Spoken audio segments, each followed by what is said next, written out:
Get out of this house. Tonight. He laughed again, but there was less confidence in it now. Kemi, be serious.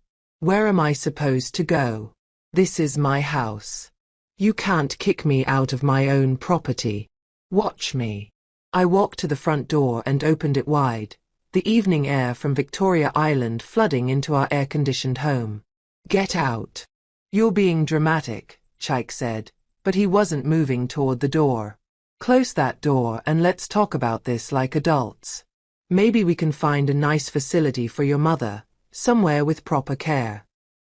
A facility? The words came out like ice. You want to put my mother in a facility? It would be better for everyone, Chaik said, his tone becoming cajoling, manipulative. She'd have professional care, people trained to help with her condition. And we could focus on our marriage, on starting our own family. Our marriage is over. The finality in my voice surprised even me. And my mother stays here. You leave. I'm not leaving my own house. Chaik's voice cracked with anger and something else. Panic. Kemi, stop this foolishness. You're upset, I understand, but you're not thinking clearly. Where will you get money for the mortgage? The utilities? Your mother's care? You make what, 200,000 naira a month as a nurse? This house costs more than that just to maintain. He thought he had me. Standing there in his expensive suit, pointing out all the ways I was financially trapped, all the reasons I needed him. What he didn't know was that my quiet, gentle mother, the woman he just called extra baggage, owned this house and 4 others just like it. But I wasn't ready to reveal that card yet. Not until I was sure this marriage was truly over. Not until I'd seen just how deep his cruelty ran. I'll figure it out, I said simply. You'll figure it out? Chaik's voice was incredulous. Kemi, be realistic. You need me. Your mother needs the medical insurance from my job. Without me, you're both nothing.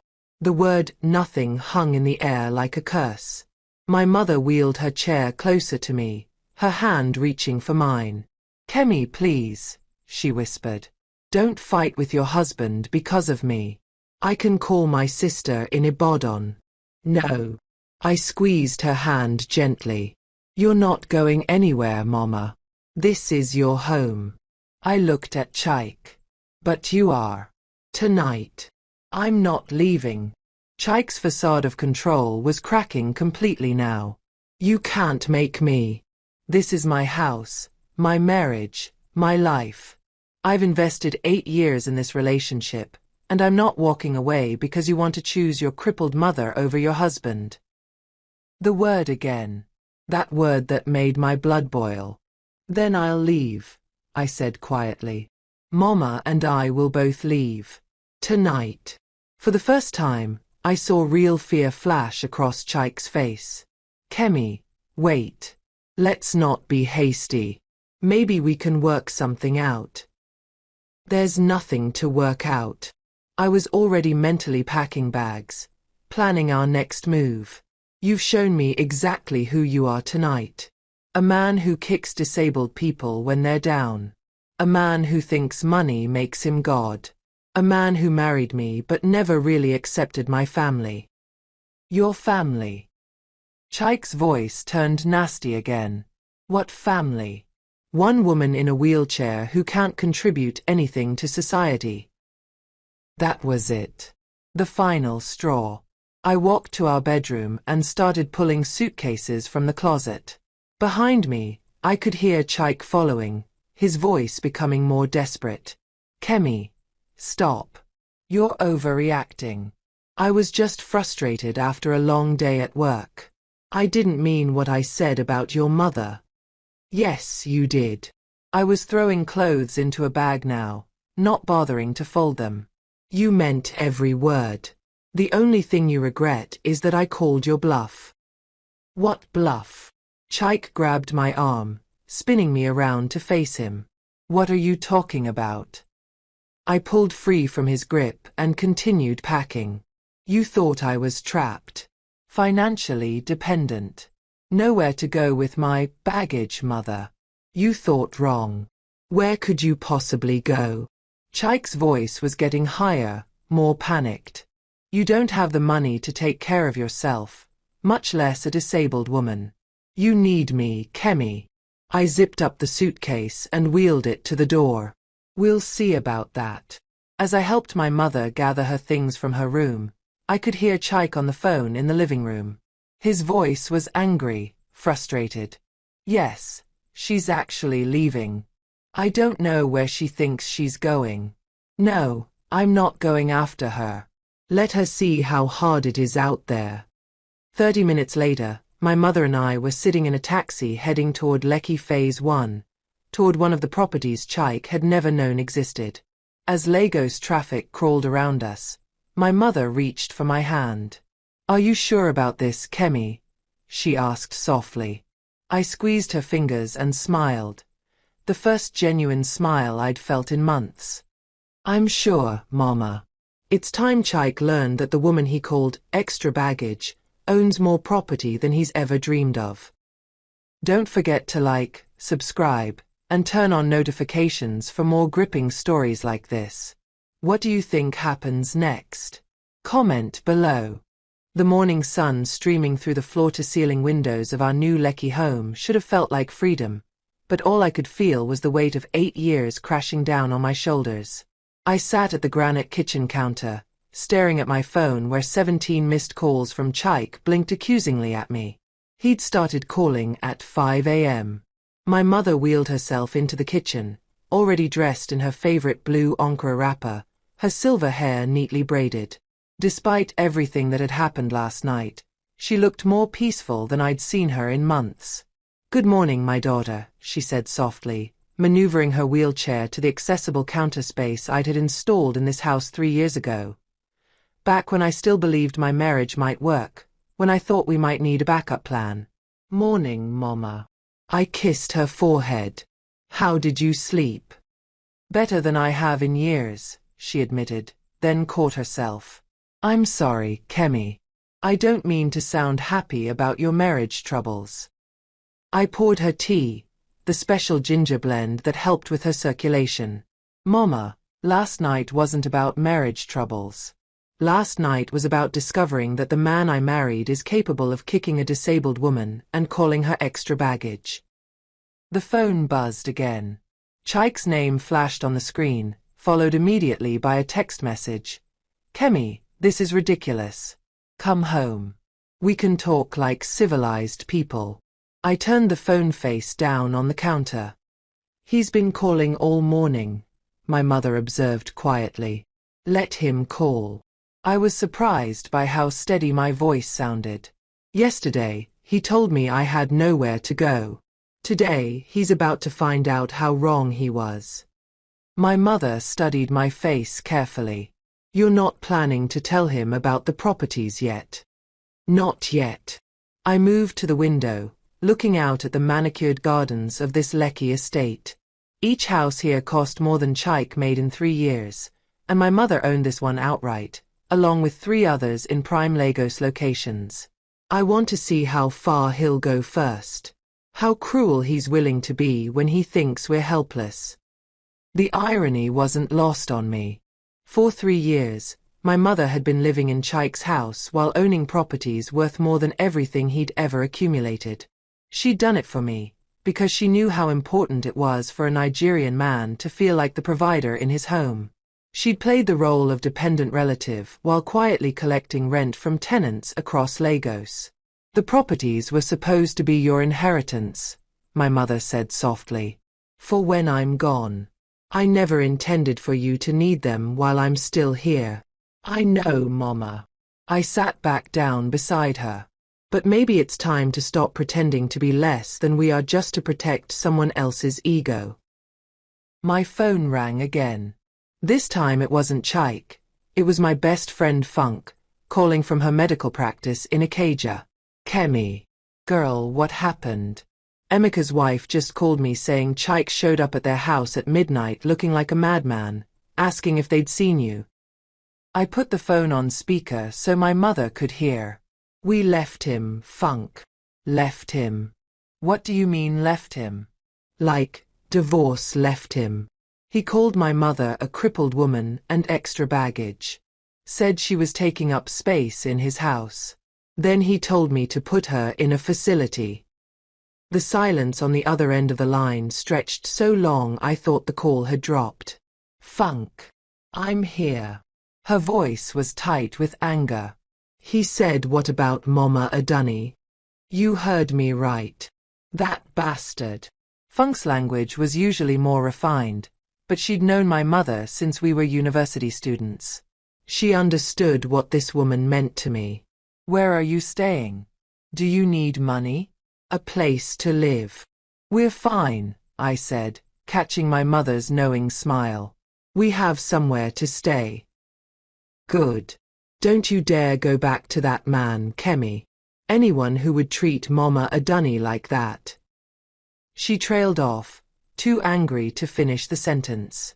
After I hung up, my mother and I sat in comfortable silence for a while.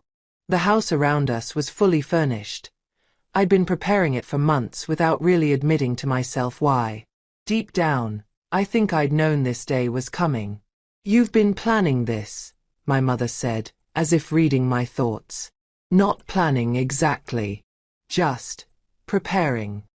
I gestured around the spacious kitchen. Every time Chaik made a cruel comment about you being a burden, every time he complained about the cost of your medications, every time he acted like you were some charity case he was stuck with, I put a little more money into furnishing this place. And he never knew. He never asked where the money went. He assumed I spent my nursing salary on clothes and makeup. I laughed bitterly. He was so busy feeling superior, so convinced that he was the only one with financial sense, that he never bothered to actually look at our finances. The truth was more complicated than that. While Chaik had been building his consulting business and showing off our lifestyle to his friends, I'd been quietly managing our household budget with surgical precision. Every naira he didn't spend on flashy clothes and expensive dinners, I saved. Every bonus he got that he forgot to ask about, I invested. And when my mother's rental properties needed management, I'd taken over without telling him how much income they generated. My phone buzzed with another text from Chaik. I know you're reading these messages. Stop being childish and come home. Then another. Your mother needs her medications. You can't take care of her medical needs on a nurse's salary. I showed the message to my mother, who shook her head sadly. He really thinks I'm helpless, she said. He thinks we both are. I was getting angry again, remembering the condescending way he'd spoken to both of us last night. He honestly believes that without his money, we'll come crawling back within a week. What if he's right about some things? My mother asked gently. Your job at the hospital, the medical insurance for my treatments. Mama. I took her hands in mine. Do you remember what you told me when Daddy left us? When I was 16 and scared we'd lose the house. She smiled at the memory. I told you that a woman who depends entirely on a man is always one argument away from being homeless. Exactly. And you taught me to always have my own plan, my own money, my own options. I gestured around the beautiful kitchen. This is my plan. What my mother didn't know yet was that I'd been documenting everything for months. Every cruel comment Chaik made about her disability. Every time he complained about her presence in our home. Every instance of him treating her like a burden instead of a family member. I'd been keeping a journal, not because I was planning to leave, but because I was starting to question my own memory. Was he really as cruel as I thought, or was I being oversensitive? Last night had answered that question definitively. My phone rang again. This time it was an unknown number. Hello. Kemi, it's me. Chaik's voice, but calling from someone else's phone. Don't hang up. I almost did, but something in his tone made me pause. He sounded different. Less angry, more desperate. What do you want, Chaik? I want to apologize. Last night, I was stressed from work, frustrated about the baby situation, and I took it out on your mother. That wasn't fair. I caught my mother's eye. She was listening intently, hope flickering in her expression. Even after everything, she wanted to believe that people could change, that families could be healed. Go on, I said carefully. I've been thinking all night about what I said, and you're right. Your mother isn't a burden. She's family. She's your family, which makes her my family too. The words sounded rehearsed, like he'd practiced them. But there was something else in his voice, a calculation that made my skin crawl. I'm listening. Come home, Kemi. Bring your mother home. I promise things will be different.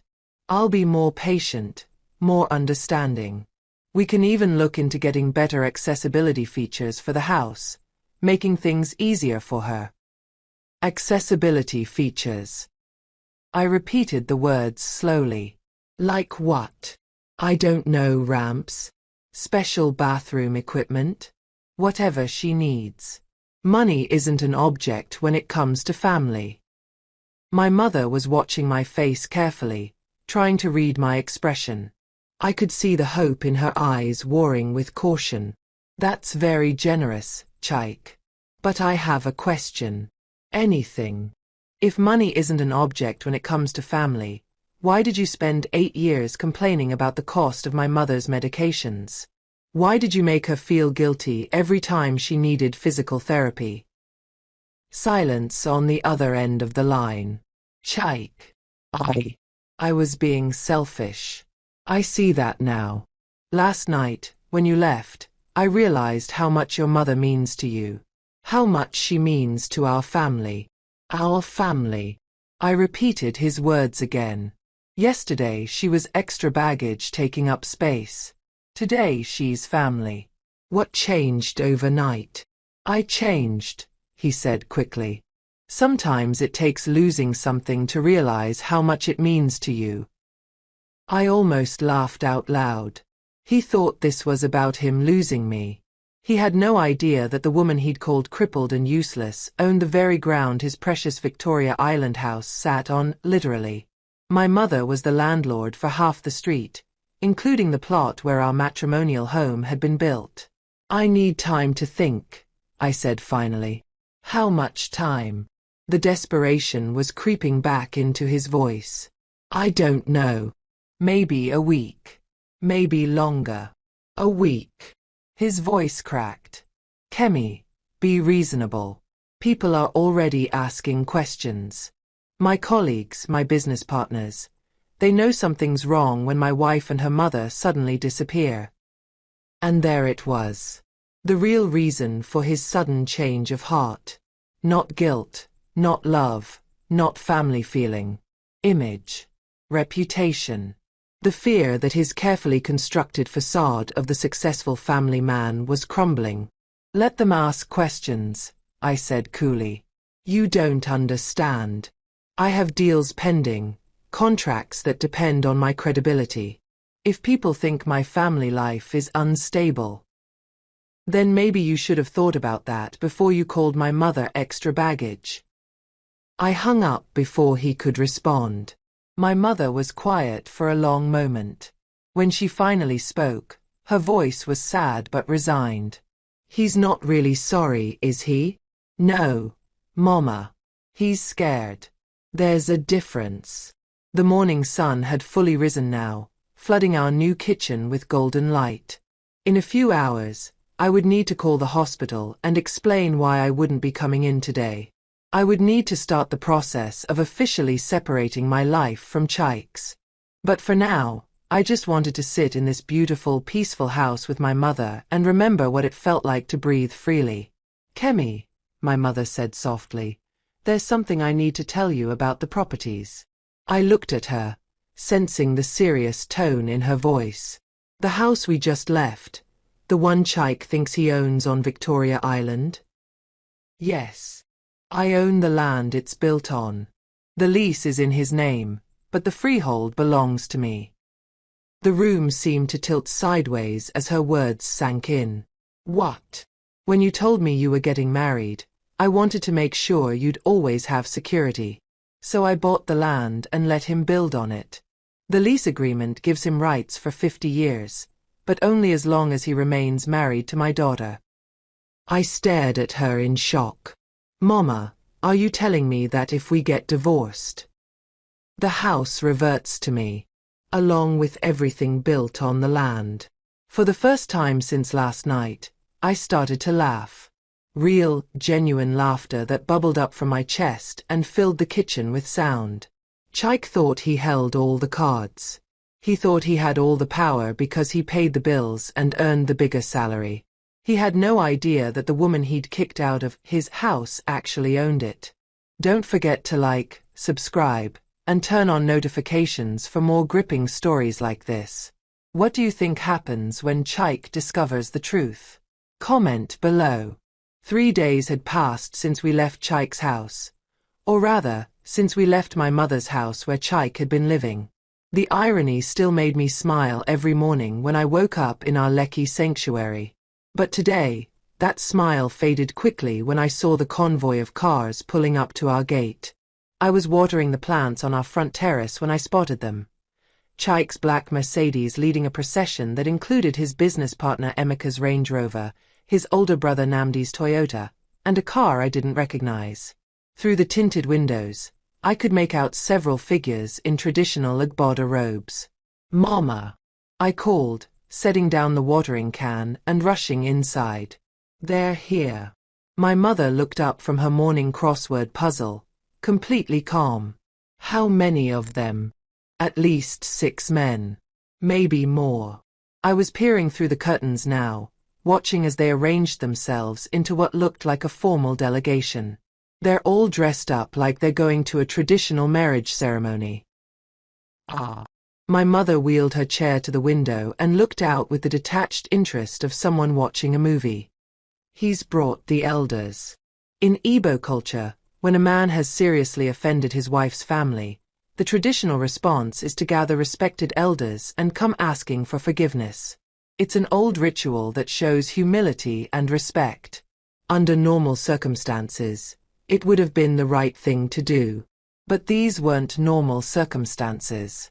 The doorbell rang with the deep, melodious chime I'd chosen specifically because it didn't sound harsh or demanding. Through the security intercom, I could see Chaik standing at the front of the group, his head slightly bowed in a posture of contrition.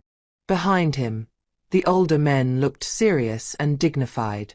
Mrs. Kemi, came Chaik's voice through the speaker. Please, we've come to talk. To make things right. I looked at my mother, who nodded slightly. She was curious, I could tell. After 3 days of peace, she wanted to see just how far Chaik would go to get us back. I pressed the intercom button. I can see you, Chaik. But this isn't your house to visit. You can't just show up here with an entourage expecting to be welcomed. Please, his voice cracked slightly. Just give us a chance to speak. 5 minutes. Against my better judgment, I opened the gate. The delegation filed into our living room with the solemnity of men on a sacred mission. I recognized Emeka and Namdi, but the other 3 were strangers. Older men with grey beards and the dignified bearing of community leaders. They arranged themselves on our sofas while Chaik remained standing, his expensive suit wrinkled as if he'd slept in it. Kemi, my daughter, began the eldest of the strangers, his voice carrying the authority of age and tradition. I am Chief Okoro, Chaik's uncle. We have come because this young man has confessed to us that he has wronged his wife and her mother terribly. I remained standing as well, my arms crossed. My mother positioned her wheelchair slightly behind me, not hiding, but making it clear that I was speaking for both of us. Has he told you exactly what he said? I asked quietly. Chief Okoro's face grew grave. He has told us that in a moment of anger and stress, he spoke harshly about your mother's condition. That he used words that were cruel and unforgivable.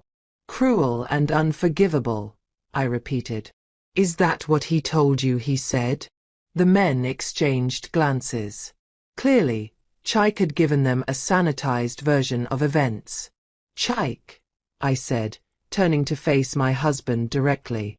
Tell them exactly what you said. Word for word.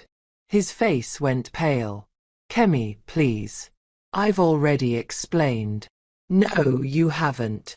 My voice was getting stronger now, fueled by 3 days of anger and the presence of these dignified men who thought they were mediating a simple marital spat. Tell them what you called my mother. Tell them what you said she was. The silence stretched uncomfortably. I could see Chaik calculating, trying to figure out how much he could admit without completely destroying his reputation with these respected elders. I called her. He swallowed hard. I said she was extra baggage. Chief Okoro's face darkened, but I wasn't finished. And what else? What word did you use to describe her disability? Chaik's hands were shaking now. I used an inappropriate word. Say it, I demanded. Tell these men what you called my disabled mother. I called her. His voice was barely a whisper. I called her crippled. The sharp intake of breath from the elders was audible. In our culture, speaking to or about disabled people with such cruelty is considered a sign of fundamental character weakness. It suggests someone who lacks basic compassion and respect for human dignity. And then, I continued relentlessly. What did you say you wanted to do with her? Kemi, please. Tell them. I suggested. I said maybe she should go to a care facility. Another sanitized version. I decided these men needed to hear the truth. What he actually said, I announced to the room, was, "Get that crippled woman out of my house. She's extra baggage." Then he told me to put her in a facility so we could focus on our marriage, without her being a burden. The transformation in the room was immediate. Chief Okoro's face went from disappointed to disgusted. Emeka, who had known my mother for years, looked physically sick. Even Namdi, Chaik's own brother, was staring at him with something approaching horror. Is this true? Chief Okoro asked Chaik directly. Chaik's mouth opened and closed like a fish out of water. I was angry. I was stressed from work. I didn't mean. There is no excuse, Chief Okoro cut him off, his voice like thunder. No amount of stress or anger justifies speaking to an elder, especially a disabled elder, with such disrespect. Uncle, please. Chaik was sweating now. I've come to apologize. I want to make things right. Make things right. My mother's voice was soft but carried clearly across the room. Until now, she had remained silent, but something in Chief Okoro's outrage seemed to give her courage. Young man, for 3 years I lived in your house, and you never once asked me about my life before my accident. You never asked about my education, my work, my contributions to this family. You saw only a wheelchair and decided I was worthless. The dignity in her voice was unmistakable. This wasn't a helpless woman pleading for acceptance. This was someone stating facts with the authority of lived experience. Mama Adani, Emeka spoke for the first time, his voice full of shame. I am so sorry. If I had known he spoke to you this way. You would have done what? My mother asked gently. Told him to be more polite while still thinking I was a burden. The question hung in the air like a challenge. These men had come here expecting to negotiate a simple reconciliation. Instead, they were being forced to confront the deeper attitudes that had made Chaik's cruelty possible. I work as a nurse, I said into the silence. I see disabled people every day who are treated with more respect by complete strangers than my mother received from her own son-in-law. Patients who are doctors, lawyers, teachers, business owners, people whose lives didn't end when their bodies changed. Your mother is clearly a woman of great strength and dignity, Chief Okoro said formally. The way she has raised you is evidence of her character. Thank you, my mother replied with equal formality. But I wonder if you would say the same thing if you knew I was rich. The room went very still. What? Chaik's voice was barely audible. My mother smiled then, the expression transforming her entire face. I said, I wonder if your respect for me would change if you knew I was wealthy. Mama, Chaik started, his voice taking on the condescending tone I knew so well. You don't need to pretend. I'm not pretending anything. My mother's voice remained gentle, but there was steel underneath it now. I own 4 properties in Lagos. I collect rent from 12 different tenants.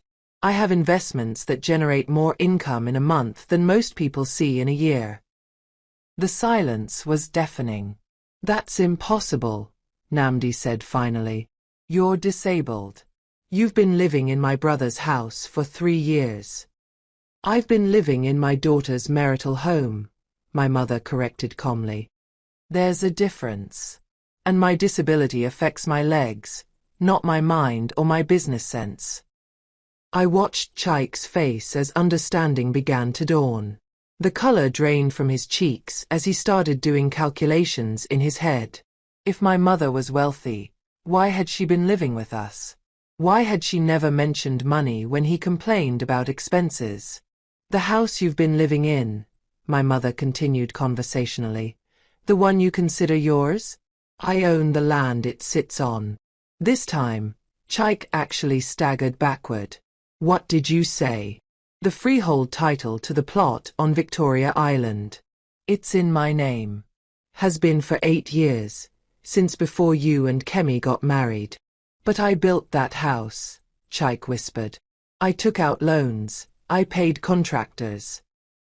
You built a house on my land, my mother confirmed. Which was very generous of you. I do appreciate the improvements you've made to my property. Chief Okoro was staring at my mother with something approaching awe. In one conversation, she had revealed herself to be not just a dignified disabled woman, but a property owner with significant assets. The shift in how the room viewed her was palpable. Why? Chaik's voice was broken now. Why didn't you tell me? Because, my mother said simply, I wanted to see what kind of man my daughter had married. I wanted to know if you would treat me with kindness when you thought I had nothing to offer. And now you know, I added quietly. The delegation that had come to negotiate my return to an apologetic husband was dissolving into chaos. The elders were whispering among themselves, clearly re-evaluating everything they thought they knew about this situation. Emeka was staring at Chaik like he'd never seen him before. Namdi looked like he wanted to disappear entirely. Kemi, Chaik's voice was desperate now. You have to understand. I didn't know. If I had known about your mother's situation, I would have. Would have what? I interrupted. Treated her better because she's rich? Been more respectful because she owns property? He opened his mouth to deny it, then closed it again. We all knew the answer. That's exactly what you would have done, I continued. And that tells me everything I need to know about your character. Chief Okoro stood up slowly, his expression grave. Young man, he said to Chaik, we came here to help you ask forgiveness for cruel words spoken in anger. But what we have discovered is much worse than we thought. Uncle, please. You have spent 3 years treating a disabled elder like a burden while she was actually your benefactor. You have shown disrespect to someone who has more wealth and property than you may ever achieve. You have revealed yourself to be the kind of man who measures human worth by perceived usefulness. The formal, traditional language made Chaik's sins sound even worse. This wasn't just a marital disagreement anymore. This was a character assassination delivered by respected community elders. I can change, Chaik said desperately. Now that I know the truth, everything will be different. But that's the problem, my mother said gently. You shouldn't need to know someone is wealthy to treat them with basic human dignity. As the delegation prepared to leave, I could see the wheels turning in their heads. By evening, This story would be all over their social circles. Chaik's reputation, his business relationships, his standing in the community, would never recover. Not because he had fought with his wife, but because he had revealed himself to be fundamentally lacking in character. Kemi, he tried one last time as the others filed out. Please. We can work this out. I looked at this man I had once loved, this person I had planned to spend my life with, and felt nothing but pity. We could have worked it out, I said sadly. 3 days ago, we could have had a conversation about respect and family and what it means to honor the people we love. But you chose cruelty instead. You chose to kick someone when they were down, just because you thought you could. I was wrong. I admit I was wrong. Being wrong isn't the problem, Chaik. Being cruel is. And I can't be married to someone who thinks disabled people are disposable. As the cars pulled away from our gate, my mother and I stood in our beautiful living room, our own living room, in our own house, and breathed deeply. Are you okay, Mama? I asked. She was quiet for a long moment, then smiled. You know what? I think I'm better than okay. For the first time in 3 years, I feel like myself again. Don't forget to like, subscribe, and turn on notifications for more gripping stories like this. How do you think Chaik will react when the full truth about his situation sinks in? Comment below. More polite while still thinking I was a burden. The question hung in the air like a challenge. These men had come here expecting to negotiate a simple reconciliation. Instead, they were being forced to confront the deeper attitudes that had made Chaik's cruelty possible. I work as a nurse, I said into the silence. I see disabled people every day who are treated with more respect by complete strangers than my mother received from her own son-in-law. Patients who are doctors, lawyers, teachers, business owners, people whose lives didn't end when their bodies changed. Your mother is clearly a woman of great strength and dignity, Chief Okoro said formally. The way she has raised you is evidence of her character. Thank you, my mother replied with equal formality. But I wonder if you would say the same thing if you knew I was rich. The room went very still. What? Chaik's voice was barely audible. My mother smiled then, the expression transforming her entire face. I said, I wonder if your respect for me would change if you knew I was wealthy. Mama, Chaik started, his voice taking on the condescending tone I knew so well. You don't need to pretend. I'm not pretending anything. My mother's voice remained gentle, but there was steel underneath it now. I own 4 properties in Lagos. I collect rent from 12 different tenants. I have investments that generate more income in a month than most people see in a year. The silence was deafening. That's impossible, Namdi said finally. You're disabled. You've been living in my brother's house for 3 years. I've been living in my daughter's marital home, my mother corrected calmly. There's a difference. And my disability affects my legs, not my mind or my business sense. I watched Chaik's face as understanding began to dawn. The color drained from his cheeks as he started doing calculations in his head. If my mother was wealthy, why had she been living with us? Why had she never mentioned money when he complained about expenses? The house you've been living in, my mother continued conversationally, the one you consider yours? I own the land it sits on. This time, Chaik actually staggered backward. What did you say? The freehold title to the plot on Victoria Island. It's in my name. Has been for 8 years, since before you and Kemi got married. But I built that house, Chaik whispered. I took out loans, I paid contractors. You built a house on my land, my mother confirmed. Which was very generous of you. I do appreciate the improvements you've made to my property. Chief Okoro was staring at my mother with something approaching awe. In one conversation, she had revealed herself to be not just a dignified disabled woman, but a property owner with significant assets. The shift in how the room viewed her was palpable. Why? Chaik's voice was broken now. Why didn't you tell me? Because, my mother said simply, I wanted to see what kind of man my daughter had married. I wanted to know if you would treat me with kindness when you thought I had nothing to offer. And now you know, I added quietly. The delegation that had come to negotiate my return to an apologetic husband was dissolving into chaos. The elders were whispering among themselves, clearly re-evaluating everything they thought they knew about this situation. Emeka was staring at Chaik like he'd never seen him before. Namdi looked like he wanted to disappear entirely. Kemi, Chaik's voice was desperate now. You have to understand. I didn't know. If I had known about your mother's situation, I would have. Would have what? I interrupted. Treated her better because she's rich? Been more respectful because she owns property? He opened his mouth to deny it, then closed it again. We all knew the answer. That's exactly what you would have done, I continued. And that tells me everything I need to know about your character. Chief Okoro stood up slowly, his expression grave.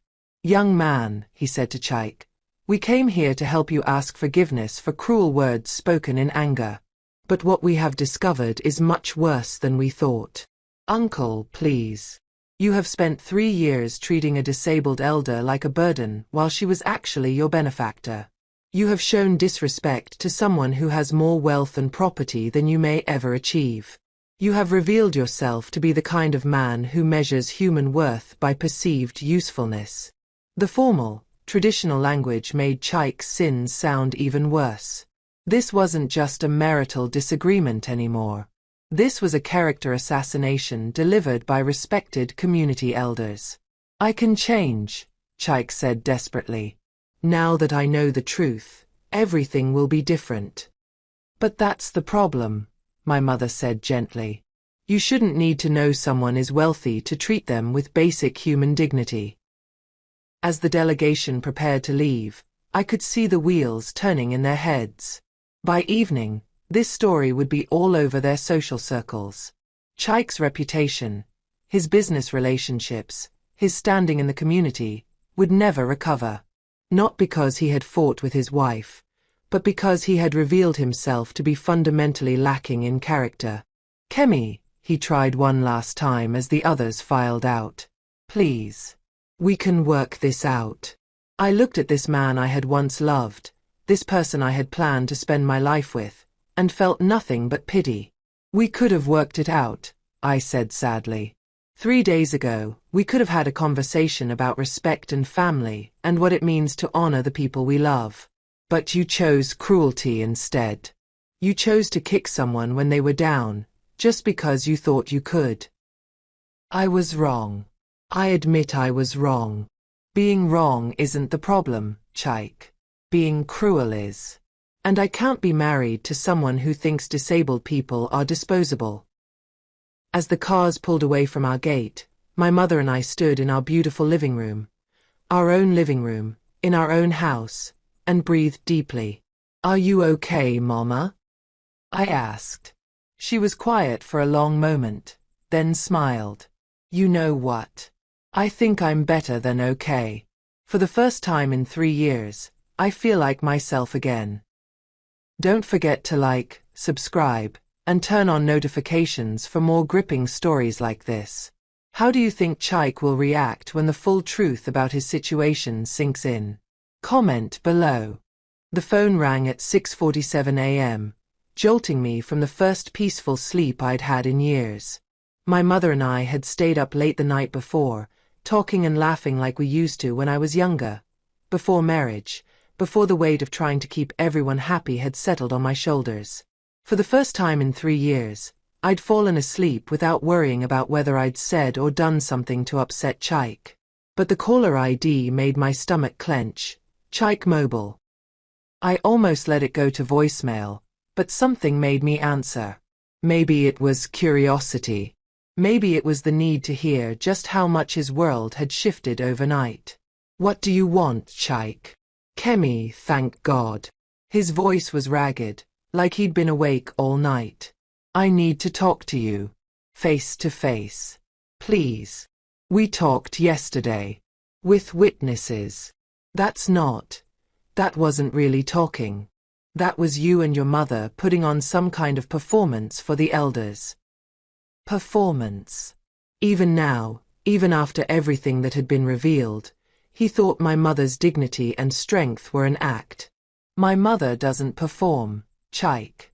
She just exists as herself. The problem is you never bothered to see who she really was. That's what I'm trying to fix. His voice cracked with desperation. Kemi, I've been thinking all night. About what your mother said, about the properties, about everything. I understand now that I made terrible mistakes. I was fully awake now, padding to the kitchen in my silk nightgown, another purchase Chaik had never questioned, assuming I'd bought it with my small nursing salary. Through the window, Lagos was waking up, but our Lekki neighborhood remained quiet and peaceful. What exactly do you understand, Chaik? I understand that your mother is, that she has more resources than I realized. And I understand that my behavior toward her was inappropriate given her status. There it was again. The conditional respect. The suggestion that his cruelty had been wrong not because it was cruel, but because he'd misjudged my mother's worth in financial terms. Her status, I repeated slowly. You mean her disability status? Or her wealth status? Her. Both. All of it. Kemi, please, can we just meet? I've been sitting in my car outside your gate for 2 hours. I moved to the window and peered through the curtains. Sure enough, there was Chaik's black Mercedes parked across the street, looking somehow smaller and less impressive against the backdrop of our upscale neighborhood. He'd probably spent the whole night driving around Lagos, trying to process what he'd learned. You're stalking us now? I'm trying to save my marriage. The facade of calm control finally cracked completely. Do you have any idea what's happening to me right now? Chief Okoro called 3 different business associates last night. Emeka is questioning every deal we've ever made together. Namdi won't even answer my calls. Maybe you should have thought about that before you kicked my mother. I didn't kick her. I never laid a hand on her. You kicked her out. You called her extra baggage and told me to put her in a facility. You might not have touched her physically, but you attacked her dignity, her worth, her place in our family. The silence stretched between us.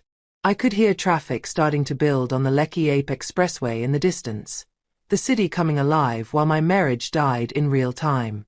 The house, Chaik said finally, his voice small. She really owns the land. She really does. How long have you known? The question hung in the air. I could lie, tell him I just found out yesterday like he had.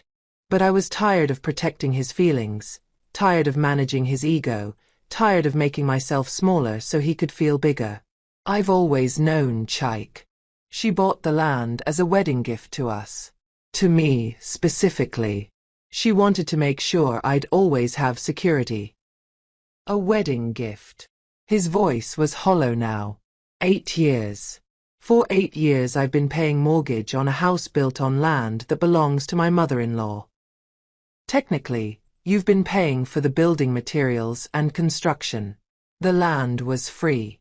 You should probably thank her. Thank her. The word came out like a strangled laugh. Kemi, she made me look like a fool. No, Chaik. You made yourself look like a fool. She just gave you enough rope. I heard my mother's wheelchair in the hallway behind me and turned to see her approaching with 2 cups of tea. Even at this early hour, she was dressed and composed, her silver hair neat, her expression alert. She handed me a cup and settled beside me at the breakfast counter. Is that him? She asked quietly. I nodded, then put the phone on speaker. Good morning, Chaik, my mother said, her voice carrying that same gentle authority that had impressed Chief Okoro yesterday. Mama. I mean, Mrs. Dunny. Chaik's voice became formal, uncertain. I want to apologize. For everything. For the way I spoke to you, for the way I treated you, for not understanding your situation. My situation, my mother repeated thoughtfully. You mean my disability? Or my wealth? The question was simple, but it cut straight to the heart of everything. Was he sorry for being cruel to a disabled woman? Or sorry for being rude to a rich woman? Both, Chaik said quickly. All of it. I was wrong about everything. What specifically were you wrong about? My mother pressed gently. Help me understand what you've learned. I watched my mother's face as she waited for his answer. This wasn't cruel interrogation. This was the patient questioning of someone who genuinely wanted to understand whether real growth was possible, whether forgiveness might be earned. I was wrong to think you were. That your disability made you less valuable. I was wrong to see you as a burden instead of recognizing your contributions to our family. I was wrong to speak to you disrespectfully. The words were right, but something in his tone was off. Like he was reciting lines he'd practiced rather than expressing genuine understanding. And if I weren't wealthy? My mother asked. If I really were just a disabled woman with no property and no income, would your apology be the same? The pause that followed was telling. Of course, Chaik said finally, but the delay had already given him away. I don't think you're lying intentionally, my mother said with surprising kindness. I think you genuinely believe that's true. But the fact that you had to think about it tells me that you're not quite ready for the conversation we need to have. What conversation? Chaik's voice was getting desperate again. What do you need me to say? What do you need me to do? I'll do anything to fix this. That's the problem, I said, taking the phone off speaker and holding it to my ear. You think this is something you can fix with the right words or the right actions. But you can't fix the fact that for 3 years, you saw my mother as less than human. That's not true, isn't it? When did you last have a real conversation with her? When did you ask about her life before the accident? Do you know what she did for work? Where she went to school? What her dreams were? Silence. You've lived in the same house with her for 3 years, and you never once treated her like a person worthy of getting to know. You saw a wheelchair and decided that was all there was to see. I can change, Chaik whispered. Kemi, people can change. Give me a chance to show you. Change into what? Someone who's nice to disabled people because they might be rich? Someone who treats elderly family members with respect because they might own property? Change into someone who sees people for who they really are. But you did see me for who I really am, my mother said, taking the phone from me. You saw a disabled woman, and you decided I was worthless. The fact that I happen to own property doesn't change who I am. It just changes how you see me. And that's the problem. Through the window, I could see Chaik getting out of his car. He was wearing the same wrinkled suit from yesterday, his hair uncombed, his face haggard. He looked like a man whose world had collapsed overnight. I'm coming to the door, he announced through the phone. No, you're not, I said firmly. This is our home, Chaik. You weren't invited, and you're not welcome. Our home. It's built on your mother's land with my money. Legally, I have rights. Actually, my mother interrupted calmly. Legally, you have a lease agreement that's contingent on your marriage to my daughter. If that marriage ends, so does your right to live on my property. The crash of this reality hitting Chaik was almost audible through the phone. You're going to make me homeless? You're going to make yourself homeless, I corrected. By choosing cruelty over kindness. By choosing ego over family. By choosing to see dollar signs instead of human beings. I watched through the window as Chaik sat down heavily on the curb, his head in his hands. For a moment, I felt a flash of the old sympathy, the impulse to comfort and protect that had defined our marriage for so long. Then I remembered the look on my mother's face when he'd called her extra baggage. The way she tried to make herself smaller, tried to disappear, tried to spare me the pain of choosing between them. Kemi, Chaik's voice was broken now.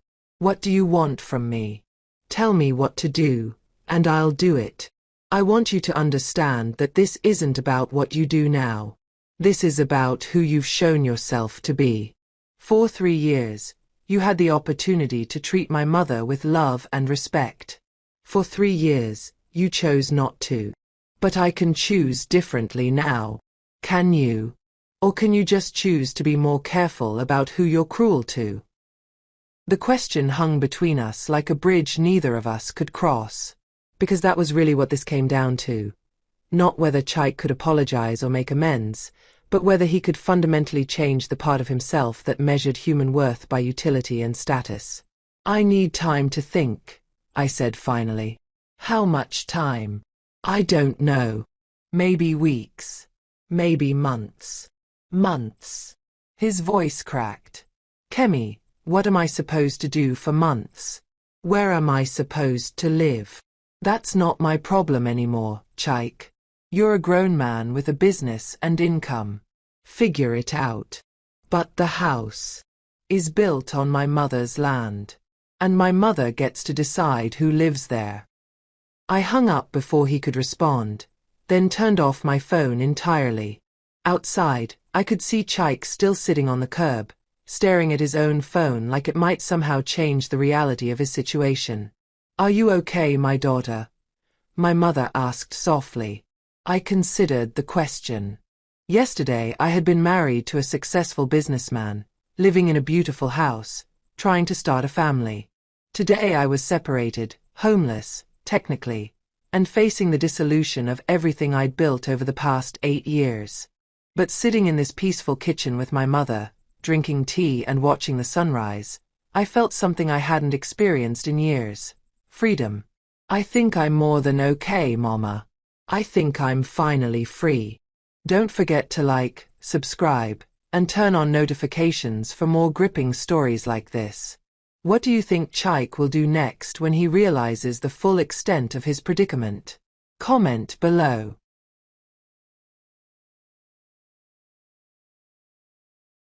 Get that crippled woman out of my house. She's extra baggage. Those words exploded from my husband Chaik's mouth like thunder across our dining room, silencing the cheerful family dinner we were sharing with my disabled mother. The fork slipped from my trembling fingers, clattering against my plate of jollof rice as I stared at this man I'd called my husband for 8 years. My mother, Adunni, sat frozen in her wheelchair, her gentle eyes filling with tears that she tried desperately to hide. What would you do if your husband said this to your disabled mother? Hit like if you've experienced family betrayal, and comment below where you're watching from. Chaik, what did you just say? My voice came out as barely a whisper, but inside, rage was building like a storm over Lagos. This was the same man who had begged me to marry him, promising to love and protect not just me, but my entire family. The same man who knew my mother had been paralyzed from the waist down in a car accident when I was 16, and had been my responsibility ever since my father abandoned us. My mother's soft voice cut through the tension. Kemi, it's okay. Maybe I should go back to my room. She began wheeling herself away from the mahogany dining table that had been a wedding gift from her own savings. Savings Chaik knew nothing about. No, Mama. I stood up so fast my chair scraped against the marble floor of our Victoria Island home. You're not going anywhere. This is your house too. I turned to face Chaik, my heart pounding. Apologize to my mother. Right now. Chaik laughed. Actually laughed, as he loosened his expensive tie. He'd just returned from another one of his business trips to Abuja, claiming to close deals for his consulting firm. But lately, these trips had become more frequent, and he'd grown increasingly irritated by my mother's presence in our home. Apologize. He stood up, his 6-foot frame towering over me. Kemi, wake up. Your mother has been living here for 3 years, eating our food, using our electricity, taking up space. I work 16 hours a day to maintain this lifestyle. And for what? So some old woman can roll around my house like she owns the place. The cruelty in his voice made my stomach turn. This wasn't the man I'd fallen in love with at the University of Lagos 12 years ago. That Chaik had been gentle, ambitious but kind, supportive of my dreams to become a nurse. This man standing before me was a stranger wearing my husband's face. "She's not some old woman," I said, my voice growing stronger. "She's my mother. The woman who raised me alone after Daddy left. The woman who sold her jewelry to pay for my nursing school. The woman who worked 3 jobs from a wheelchair to make sure I had everything I needed." "And look how that turned out," Chaik sneered, gesturing around our spacious living room with its imported furniture and floor-to-ceiling windows overlooking the Lagos lagoon. "She raised a woman who can't even give me children after 8 years of marriage. Maybe if you spent less time babysitting your crippled mother and more time taking care of your husband, we wouldn't have this problem." The words hit me like physical blows. We'd been trying to have children for years, going through test after test, treatment after treatment. The doctors couldn't find anything wrong with either of us, but somehow Chaik had decided it was my fault. And now he was using my mother's disability against me too. "Don't you ever call her that word again," I hissed, moving protectively toward my mother's wheelchair. "And don't you dare blame her for our fertility issues. You know the doctors said. The doctors don't know what they're talking about." Chaik slammed his hand on the table, making the dishes jump. "My friends all have children. Emeka has 4 kids. Obinna just had twins. What's wrong with this picture, Kemi?" My mother's quiet voice interrupted us. "Chaik, please. Don't fight because of me. I can find somewhere else to stay." "No." The word burst from my chest with surprising force. "Mama, you're not going anywhere. This is your home too." I looked directly at Chaik. "When we got married, you promised to honor my family. You stood in church and vowed to love me and mine. That was before I knew your mother would become a permanent fixture." Chaik's face was turning red with anger. "I thought she'd stay for a few months after her accident, get back on her feet," he caught himself, realizing what he'd said. "You know what I mean." "No, I don't know what you mean." My hands were shaking now, but not from fear. From pure, undiluted fury. "Explain to me exactly what you mean, Chaik. Because my mother will never walk again, and she'll always be part of my life. If you can't accept that, then what?" He stepped closer, his cologne mixing with the aroma of the untouched dinner on the table. "You'll leave me? Where will you go, Kemi? Back to some tiny flat in Surulere with your wheelchair-bound mother? How will you afford her medications, her physiotherapy, the special equipment she needs?" The manipulation in his voice was crystal clear now. He thought he had me trapped, financially dependent, with nowhere to go. What he didn't know, what I had never told him, was that my mother wasn't the helpless burden he thought she was. "You know what your problem is," I said quietly, surprising myself with how calm I sounded. "You think money gives you the right to treat people like garbage. You think because you pay the bills, you can decide who belongs in this family." "I don't think it," Chaik said coldly. "I know it. This is my house, bought with my money, furnished with my salary. Your mother contributes nothing. She just sits there, taking up space, making demands." "What demands?" My voice was rising again. "When has my mother ever asked you for anything? She helps with the cooking when she can reach the counter. She does her own laundry. She pays for her own medications with her pension. What demands?" "Her existence is a demand," Chaik exploded. "Every time I come home from work, there she is, sitting in that chair, reminding me that my wife comes with baggage. Do you know how embarrassing it is when my colleagues visit and see a disabled woman living in my house like some charity case? The silence that followed was deafening. I could hear my mother's quiet crying, the sound cutting through my heart like a knife. This was the moment I realized my marriage was over. Not because of our fertility struggles, not because of financial stress, but because the man I'd married was capable of such breathtaking cruelty toward the person I loved most in the world. "Pack your bags," I said quietly. Chaik blinked, clearly not expecting this response. "What?" I said, "Pack your bags." The eviction notice was served at exactly 9 a.m. on a Wednesday morning. I wasn't there to see it, but Funk's cousin who worked at the court registry sent me a photo. Chaik standing in the doorway of what he still thought of as his house, holding the official papers with a look of complete devastation. By noon. He was calling me every 10 minutes. "Kemi, please. You have to talk to your mother. This is insane." I was at work, trying to focus on my patients, but Chaik's desperation was making it difficult. Every break, every lunch hour, my phone would ring with another plea, another promise, another bargaining attempt. "She's given me 72 hours to vacate," he said during his fourth call of the day. 72 hours. Where am I supposed to go? All my furniture, my clothes, my life is in that house. "Your life is in Mama's house," I corrected. "And she's been very generous giving you 3 days. Legally, she could have had you removed immediately." "Generous." His voice cracked with bitter laughter. "Kemi, your mother has destroyed my business, ruined my reputation, and now she's making me homeless. How is any of this generous?" I paused in the hospital corridor, tired of this conversation, tired of his inability to understand cause and effect. "Chaik, what did you think would happen when you started spreading lies about her finances? Did you really believe you could attack a successful businesswoman's reputation without consequences?"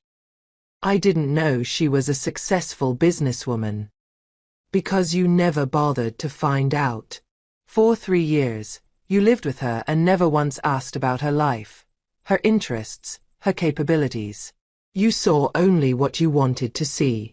That evening, I came home to find my mother in the study, reviewing documents with a woman I didn't recognize, an elegant lady in her 50s wearing a sharp business suit. "Kemi, come meet Mrs. Folake Adebayo," my mother said. "She's been handling my public relations for the past week." Mrs. Adebayo stood and shook my hand with the confidence of someone accustomed to managing crises. "Your mother is quite remarkable," she said. "The response to her story has been overwhelming.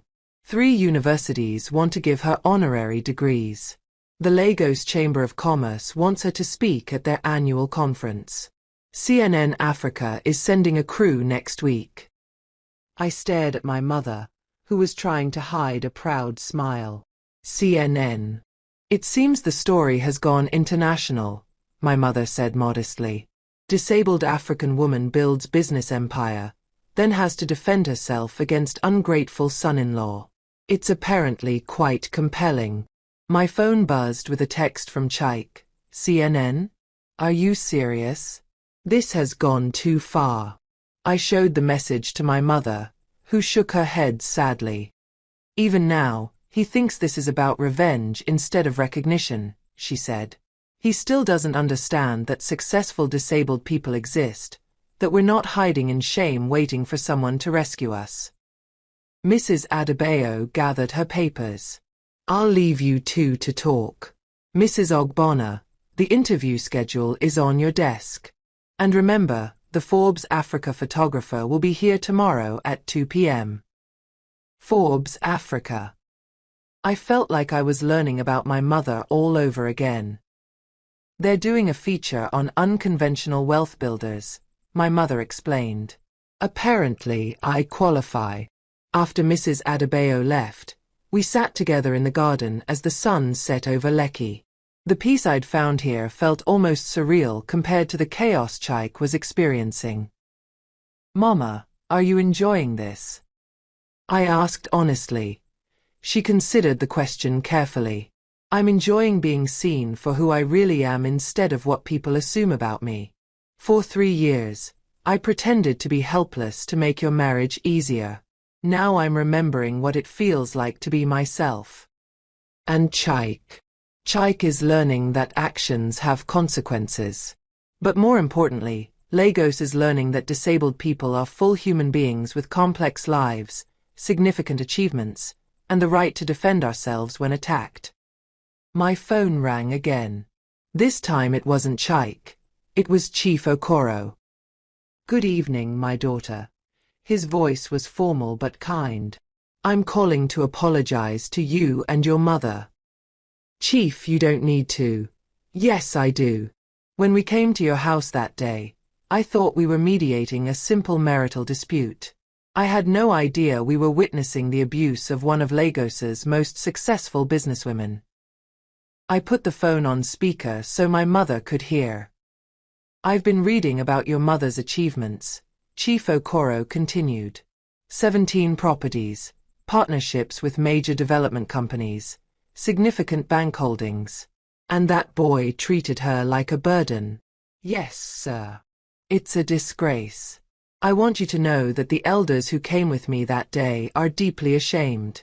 We should have questioned Chaik more thoroughly about his behavior before agreeing to mediate. Thank you, Chief. Furthermore, I want your mother to know that she has our full support if she needs character witnesses for any legal proceedings. What Chaik did, the way he spoke to her, the lies he spread afterward, it's unacceptable. After we hung up, my mother was quiet for a long time. You know what the strangest part is, she finally said. What? I'm not angry at him anymore. I feel sorry for him. I looked at her in surprise. Sorry for him? He had the opportunity to know an interesting, accomplished woman. Instead, he chose to see only a disability. He could have learned about business, about resilience, about building something from nothing. Instead, he chose ignorance and cruelty. She was right. Chaik had lost more than a house or a business reputation. He'd lost the chance to be part of something extraordinary. What happens now? I asked. Now you decide what kind of life you want to build, my mother said simply. With or without him. That night, as I lay in bed in our peaceful Lekki home, I thought about the woman I'd been 3 weeks ago, tiptoeing around my husband's moods, making my mother smaller to keep the peace, believing that love meant accepting cruelty for the sake of marriage. That woman felt like a stranger now. My phone buzzed with one final message from Chaik. I'm staying at Emika's tonight. Tomorrow I'll start moving my things. But Kemi, this isn't over. I still love you. I can still change. I stared at the message for a long time before responding. Love isn't what you feel, Chaik. It's how you act. And your actions showed me exactly how much you really loved the people in your family. Then I turned off my phone and went to sleep, dreaming of the life I was finally free to build. 6 months later, I stood in the ballroom of the Eco Hotel, watching my mother receive the Lagos State Award for Outstanding Achievement in Business. She looked radiant in her custom-made gold gelly and emerald green lace, her wheelchair decorated with fresh orchids. The applause was thunderous as Governor Sanwo-Olu praised her for redefining what's possible for women, for disabled entrepreneurs, and for anyone who refuses to let circumstances define their destiny. I was crying, happy tears this time. Beside me, Funk squeezed my hand. Your mama is a superstar now, she whispered. It was true. The past 6 months had transformed my mother from a hidden businesswoman into a public figure. The CNN interview had led to speaking engagements across Africa. 3 different universities had offered her honorary doctorates. A publisher wanted her to write her autobiography. And through it all, she had remained the same gentle, wise woman who made me tea every morning and listened to my fears about the future. As for Chaik, well, consequences have a way of multiplying. His consulting business had collapsed completely after major clients cancelled their contracts. The professional community had essentially blacklisted him after the details of his treatment of my mother became public. He'd been forced to move back in with his parents in Enugu, a humiliation that had been covered extensively in the Lagos social media circles. But the final blow had come 3 months ago, when he tried to take legal action against my mother for unlawful eviction and business interference. His lawyers had laughed him out of their offices once they reviewed the lease agreements and discovered the extent of my mother's legitimate business empire. The court case had been dismissed within a week, but not before generating more negative publicity for Chaik and additional sympathy for my mother. He brought it entirely on himself, Funk had said at the time. You can't kick a disabled woman, call her extra baggage, spread lies about her finances, and then play victim when she defends herself. Now, watching my mother's triumph, I felt only gratitude for how everything had unfolded. After the ceremony, we hosted a reception at our Lekki home. The guest list read like a who's who of Lagos society: politicians, business leaders, social activists, and journalists, all wanting to celebrate the remarkable woman who had built an empire from a wheelchair while facing discrimination and assumptions about her limitations. Mrs. Ogbonna, said the British High Commissioner's wife, your story has been such an inspiration. I've shared it with women's groups in London. Thank you, my mother replied graciously. But remember, I'm not inspiring because I'm disabled. I'm inspiring because I worked hard and refused to let anyone make me feel worthless. As the evening wound down and the last guests departed, my mother and I sat in our garden under the stars. Lagos glittered in the distance, full of possibility. Any regrets? I asked her. She considered this carefully, as she always did. I regret that Chaik never got the chance to know who I really was. I regret that he chose cruelty over curiosity. But I don't regret standing up for myself, and I don't regret you finally seeing your own worth. What about me? Do you think I should have tried harder to save my marriage? My daughter, she said, taking my hand, you cannot save someone from their own character. Chaik showed you who he was. A man who measures human worth by utility, who thinks disabled people are disposable, who attacks others when he feels threatened. You couldn't love that away or fix it with patience. She was right. I'd spent 8 years trying to manage Chaik's ego, trying to make our family fit into his narrow view of what was acceptable. I'd made myself smaller, made my mother invisible, all to preserve a marriage with someone who fundamentally lacked compassion. I got a call today, I said carefully. From Chaik. My mother raised an eyebrow but said nothing, waiting for me to continue. He's in therapy now. Says he's learning about ableism and privilege. He wants to meet, to apologize properly. And what did you tell him? I told him I was proud of him for getting help, but that his growth journey is separate from my healing journey. My mother smiled. Very wise. He asked if there was any chance we could try again someday. If he could prove he'd changed. What did you say to that? I was quiet for a moment, thinking about the woman I'd become over these past 6 months. Stronger, more confident, clearer about my values and boundaries. I'd received a promotion at work, started a support group for families of disabled individuals, and begun dating a wonderful doctor who treated my mother with natural respect and genuine interest in her stories. I told him that the man I could have loved would never have kicked my mother in the first place. He would have seen her wheelchair and thought about accessibility, not burden. He would have asked about her life and been impressed by her achievements. He would have honored her as an elder and welcomed her as family. And such a man exists. I smiled, thinking about Dr. Adebayo, who had spent last weekend helping my mother research adaptive technology for her business presentations, who asked thoughtful questions about her investment strategies, who brought her flowers not out of pity but out of genuine affection for a remarkable woman. Such a man exists, I confirmed, and I refuse to settle for less ever again. My mother reached over and cupped my face in her hands, the way she had when I was small and needed comfort. That's my daughter, she said proudly. That's the woman I raised.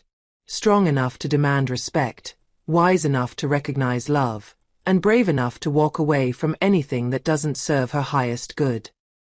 As we wheeled inside together, I reflected on how much had changed. 6 months ago, I had been trapped in a marriage with a man who saw my mother as extra baggage. Tonight, I was free, living with the most respected businesswoman in Lagos, building a life based on dignity and mutual respect. Chike had thought he held all the power because he paid the bills. He'd thought my mother and I had nowhere to go, no options, no resources. He'd been wrong about everything.